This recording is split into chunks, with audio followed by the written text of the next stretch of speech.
आज हम भारतीय शास्त्रीय संगीत के कुछ महत्वपूर्ण विषयों के बारे में चर्चा करेंगे, जिसमें हमारा पहला विषय रहेगा आरोह। आरोह स्वरों के चढ़ते क्रम को कहते हैं, जैसे सा, रे, गा, मा, पा, धा, नी। किसी स्वर से लेकर क्रमानुसार ऊंचे स्वरों को बोलने को आरोह कहते हैं। जैसे राग भूपाली का आरोह मैं बोलकर आपको बताती हूँ। राग भूपाली में मा और नी स्वर वर्जित होता है, तो इसका आरोह बनता है सा, रे, गा, पा, धा, सा। आरोह बोलने से हमें ये समझ आता है कि हम एक स्वर से ऊंचा दूसरा, दूसरे से ऊंचा तीसरा, तीसरे से ऊंचा चौथा, इस प्रकार हम जब स्वरों को चढ़ते क्रम में बोलते हैं, गाते हैं या बजाते हैं, उसे किसी भी राग का आरोह कहा जाता है। इस प्रकार से हमारा दूसरा विषय रहेगा अवरोह। अवरोह स्वरों के उतरते क्रम को अवरोह कहते हैं, जैसे सा, नी, धा, पा, मा, गा, रे, सा।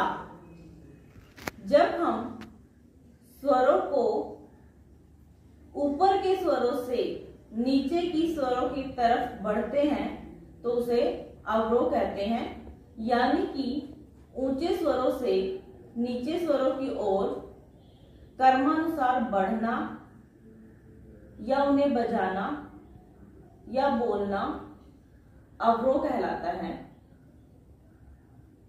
इसमें भी मैं राग भूपाली के अवरोह का उदाहरण दूंगी।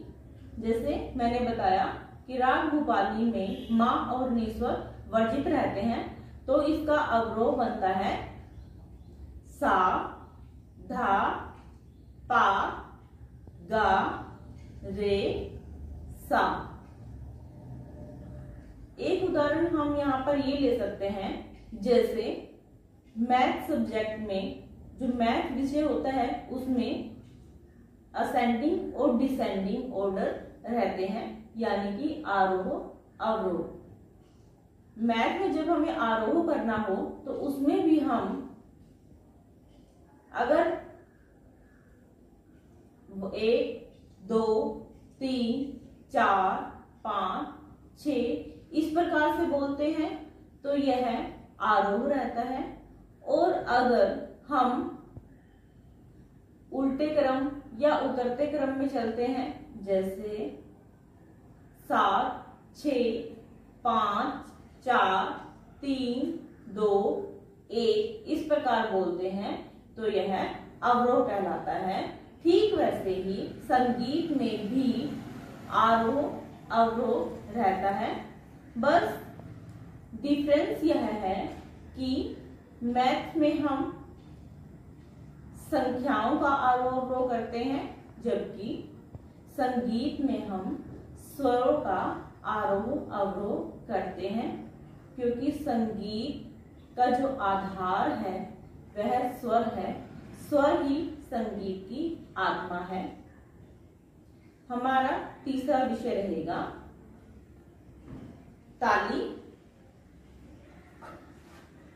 ताली ताली को सुनने से ही हमें समझ में आता है कि दो चीजों को आपस में जब टकराते हैं, यानी कि जब हम एक हाथ से दूसरे हाथ पर आघात करते हैं या चोट करते हैं तो उसे ताली कहते हैं। जैसे इस प्रकार से करें हम तो यह ताली होगी। ताली को हम भरी के नाम से भी जानते हैं। तो ये छोटा सा परिचय जो था वो ताली का था। अब हम अपनी चौथी संक्षिप्त परिभाषा की तरफ बढ़ते हैं, जो है संधि, प्रकाश, राग। संधि प्रकाश राग। संधि, संधि होता है मेल। पहले संधि प्रकाश राग के समझने से पहले हमें यह समझ लेना चाहिए कि संधि प्रकाश समय या काल किसे कहते हैं। जब दिन और रात का मेल होता है या संजोग होता है तो इसे संधि प्रकाश काल कहा जाता है। यह 24 घंटे में 2 बार आता है, सूर्योदय के समय और सूर्यास्त के समय। संधि प्रकाश समय में जो राग गाए बजाए जाते हैं उन्हें ही हम संधि प्रकाश राग कहकर पुकारते हैं। संधि प्रकाश रागों में भैरव, भैरवी, कलिंगड़ा, पूर्वी, मारवा और मुल्तानी जैसे राग आते हैं। संधि प्रकाश रागों की एक विशेषता होती है कि इसमें रे और धा स्वर कोमल रहते हैं, गा और नी शुद्ध। संधि प्रकाश रागों को 2 भागों में बांटा जाता है। प्रातःकालीन संधि प्रकाश राग और सायंकालीन संधि प्रकाश राग।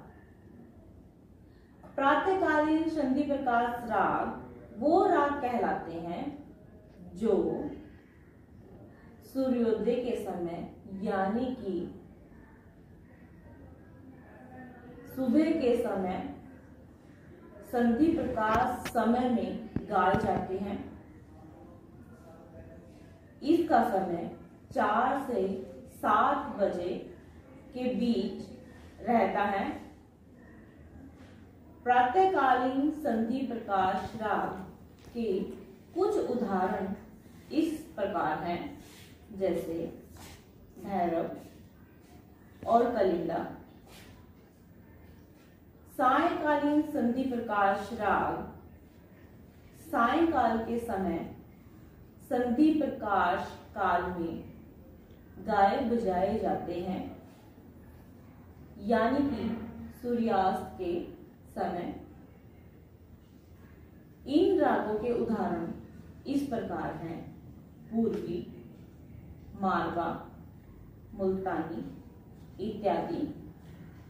प्रातःकालीन राग और सायंकालीन संधि प्रकाश रागों में हमें कैसा पता चले कि प्रातःकालीन संधि प्रकाश राग कौन से हैं या उनकी क्या विशेषता है, और सायंकालीन संधि प्रकाश राग कौन से हैं या उनकी क्या विशेषता है।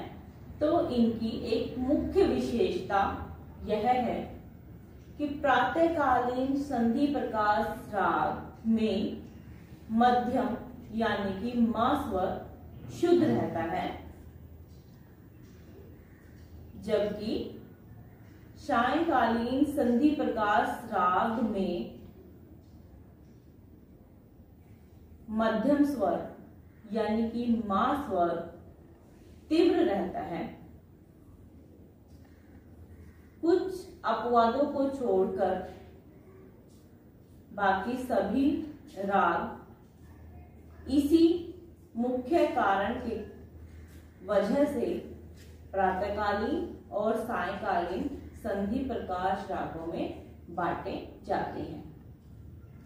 धन्यवाद। हमारा 5th पॉइंट है गत। गत स्वरों की वह रचना जो राग व ताल में बंधी हुई होती है और तार वाद्य पर बजाई जाती है, उसे गत कहते हैं। गत 2 प्रकार की होती है, रजाखानी गद और मसीद खानी गद।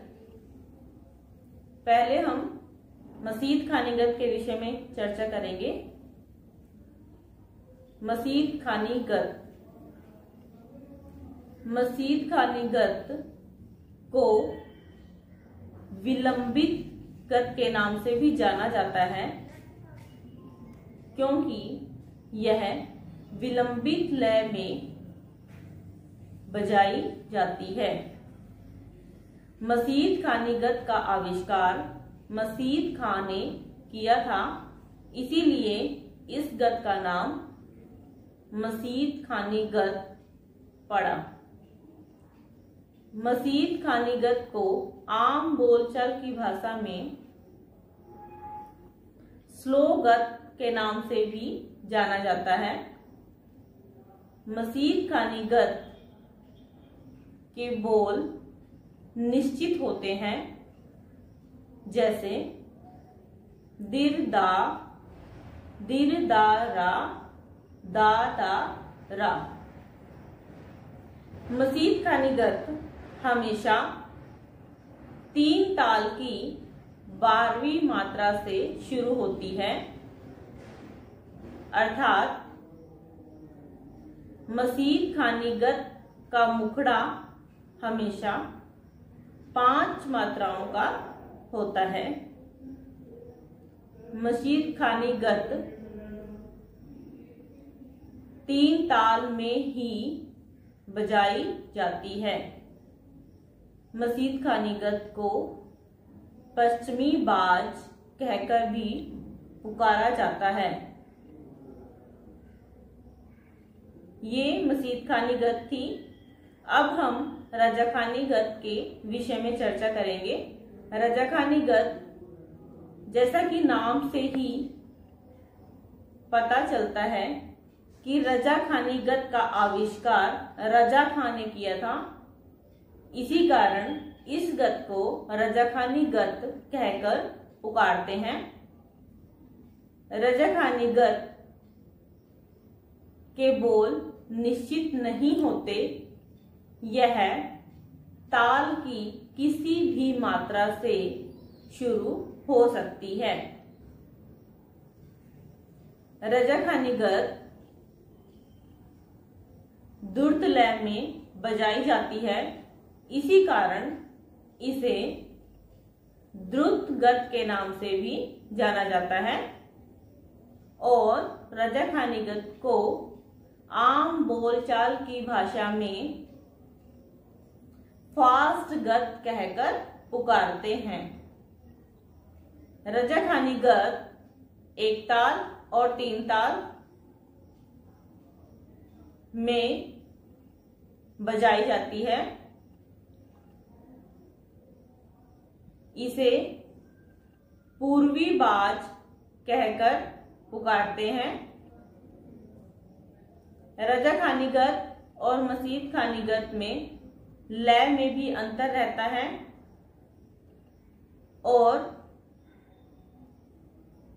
मसीद खानी गद को पश्चिमी बाज और रजाखानी गद को पूर्वी बाज के नाम से जाना जाता है। रजाखानी गद को, जैसे कि मैंने बताया, कि पूर्वी बाज के नाम से जानते हैं, और रजाखानी गद में जो तोड़े बजाए जाते हैं वह द्रुत लय में बजाए जाते हैं, और रजाखानी गद की समाप्ति झाला बजाकर की जाती है। मसीद खानी गद और रजाखानी गद दोनों में प्रकृति का भी डिफरेंस रहता है।